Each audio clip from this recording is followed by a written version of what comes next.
जय हिंद दोस्तों। आज की जो वीडियो है वो उन सभी स्टूडेंट्स के लिए है जो बिहार दरोगा की प्रिपरेशन कर रहे हैं और पहले ही अटेम्प्ट में इस एग्ज़ाम को क्रैक करना चाहते हैं। तो दोस्तों, वीडियो को शुरू करने से पहले अगर आपने हमारे चैनल को सब्सक्राइब नहीं किया है तो सब्सक्राइब कर लीजिएगा, बेल आइकन दबा लीजिएगा ताकि हमारे द्वारा अपलोड की गई लेटेस्ट वीडियो का अपडेट आप सभी को मिलता रहे। दोस्तों, जब भी आप कोई गोल बनाओ हमेशा बड़ा और चैलेंजिंग बनाओ। तो आप इस एग्ज़ाम को टारगेट कर लीजिएगा कि इस एग्ज़ाम को मुझे फुल कॉन्फिडेंस में इस बार और हाईएस्ट स्कोर के साथ क्वालिफाई करके ही रहना है। तो इस वीडियो में मैं आपके साथ step by step full strategy share करने वाला हूं। आपको अपनी प्रिपरेशन कैसे मैनेज करनी है, क्या क्या आपको पढ़ना है, किन बुक से आपको पढ़ना है, क्या आपको अपना टाइम टेबल रखना है, पूरा डिटेल में आपके साथ शेयर करने वाला हूं। बस आपसे एक रिक्वेस्ट है कि आप वीडियो को ध्यान से और आखिरी तक जरूर देखिएगा, कहीं ऐसा ना हो कि आप कोई इंपॉर्टेंट स्टेप मिस कर दो स्ट्रेटजी का। दोस्तों, सबसे पहले तो इम्पॉर्टेंट है बिहार दरोगा के सिलेबस और एग्ज़ाम के पैटर्न को अच्छे से एनालिसिस कर लेना कि ये सिलेबस है, ये मेरा लेवल है, मुझे क्या क्या प्रिपेयर करना है और आपको कौन कौन से टॉपिक वीक हैं। दोस्तों, सबसे पहले तो आपको अपने ये सभी टॉपिक्स इम्प्रूव करने हैं, क्योंकि फ्रेंड्स आपको पता है कि आप एग्ज़ाम में डिस्क्वालीफाई क्यों होते हो, क्योंकि आप एग्ज़ाम में वो सभी क्वेश्चन सॉल्व नहीं कर पाते हो जो टॉपिक आपके वीक हैं, या फिर आपने जो टॉपिक्स नहीं पढ़े हैं। तो सबसे पहले इन टॉपिक्स पर ध्यान दीजिएगा। एग्जाम के पैटर्न की अगर बात करें तो दोस्तों, दो पेपर होंगे, प्री और मेंस, दोनों ही ऑब्जेक्टिव होंगे। प्री जो पहले चरण का एग्जाम होगा उसको पास करने वाले लोगों को ही मेंस देने का मौका मिलेगा। उसके बाद फिजिकल टेस्ट देना होगा, उसके बाद मेडिकल, एंड देन फाइनली आपका सिलेक्शन हो जाएगा। प्री में आपके 100 क्वेश्चन होंगे 200 मार्क्स के, यानी कि एक क्वेश्चन आपका 2 नंबरों का होगा और इसमें GK GS plus current affair रहेगा। जीके जीएस में आपका हिस्ट्री, पॉलिटी, ज्योग्राफी, एनवायरनमेंट और इकोनॉमिक्स से रिलेटेड क्वेश्चन आएंगे, और जीएस में आपका फिजिक्स, केमिस्ट्री एंड बायो।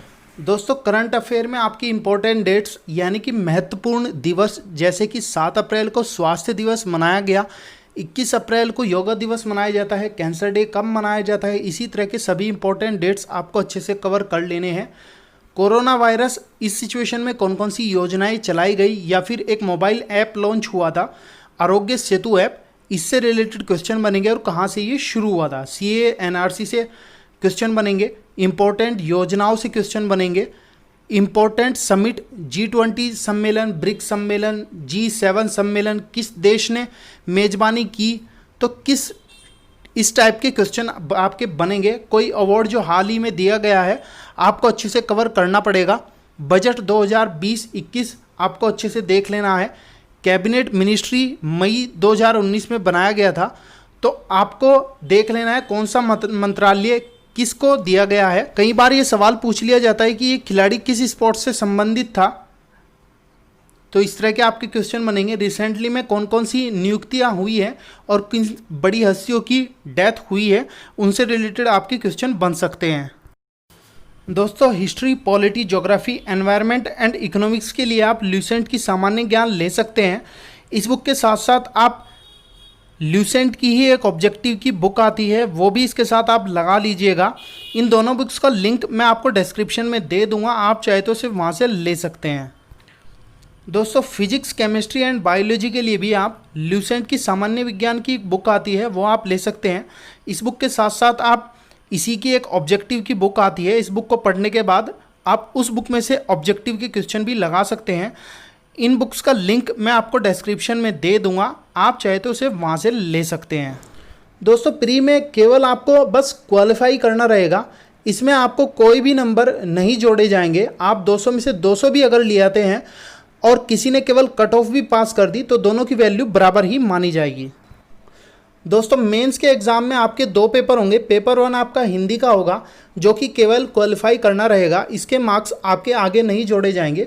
इसमें आपके 100 क्वेश्चन आएंगे 200 मार्क्स के, इसका 30% पाने पर आपको क्वालिफाई कर दिया जाएगा। अगर हिंदी के लिए आप कोई बुक देखना चाहते हैं तो ल्यूसेंट की हिंदी की बुक आती है, आप उसको ले सकते हैं। इस बुक का लिंक मैं आपको डिस्क्रिप्शन में दे दूंगा, आप चाहे तो उसे वहाँ से ले सकते हैं। दोस्तों, उसके बाद होगा आपका पेपर 2, इसी पर आपका डिसाइड होगा कि आपका सिलेक्शन होगा या नहीं होगा, क्योंकि इस पेपर से ही आपकी मेरिट बनेगी। दोस्तों, मेंस के पेपर 2 में आपकी जीके जीएस में 80 क्वेश्चन आएंगे और मैथ्स रीजनिंग के आपके 20 क्वेश्चन आएंगे। दोस्तों प्री और मेंस का सिलेबस सेम ही रहने वाले हैं जीके जीएस का, बस यहाँ पर फ़र्क ये है कि प्री में आपकी करंट अफेयर है और मेंस में आपकी करंट अफेयर नहीं है। करंट अफेयर की जगह यहाँ पर मैथ्स और रीजनिंग दे दी गई है। दोस्तों अगर आपको जनवरी से लेकर अगस्त तक के सभी करंट अफेयर के वन लाइनर क्वेश्चंस की पीडीएफ चाहिए तो उसका लिंक भी मैं आपको डिस्क्रिप्शन में दे दूंगा, आप चाहे तो उन्हें वहां से ले सकते हैं। दोस्तों अगर आपको हिस्ट्री, पॉलिटी, ज्योग्राफी के वन लाइनर क्वेश्चंस के लिए पीडीएफ चाहिए तो उसका लिंक भी मैं आपको डिस्क्रिप्शन में दे दूंगा। इस पीडीएफ में आपको हिस्ट्री के 500 प्लस वन लाइनर क्वेश्चंस मिल जाएंगे, पॉलिटी के 500 प्लस क्वेश्चन मिल जाएंगे एंड ज्योग्राफी के भी आपको 500 प्लस क्वेश्चन मिल जाएंगे। इस पीडीएफ की खास बात यह है कि ये पीडीएफ आपकी एग्ज़ाम्स के टाइम पे क्विक रिवीजन करने के लिए बड़ी ही हेल्पफुल रहने वाली है। इस पीडीएफ को आप मात्र 1 से 2 घंटे में पूरा रिवाइज कर सकते हैं। दोस्तों जितना हो सके ऑब्जेक्टिव क्वेश्चंस, प्रीवियस ईयर के क्वेश्चन पेपर, मॉक टेस्ट, जितना हो सके आप उतना कीजिए ताकि आपकी एक्यूरेसी बढ़ सके और एग्ज़ाम में कम समय में आप ज़्यादा से ज़्यादा क्वेश्चन को अटैम्प्ट कर सके।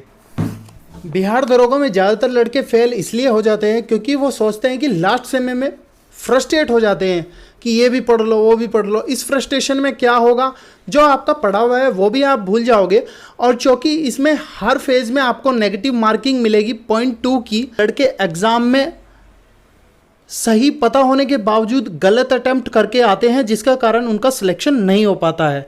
तो दोस्तों हमें ये गलती बिल्कुल भी नहीं करनी है। दोस्तों अब ये आपको डिसाइड करना है कि आपको ये एग्ज़ाम क्रैक करना है या उन बच्चों के पैरेलल रहना है जो इस एग्ज़ाम को स्ट्रेटजी के अभाव में क्वालिफाई नहीं कर पाते हैं। दोस्तों उम्मीद करता हूँ आपको ये वीडियो अच्छी लगी होगी। अगर वीडियो आपको अच्छी लगी है तो लाइक, शेयर एंड सब्सक्राइब जरूर कीजिएगा। जय हिंद दोस्तों।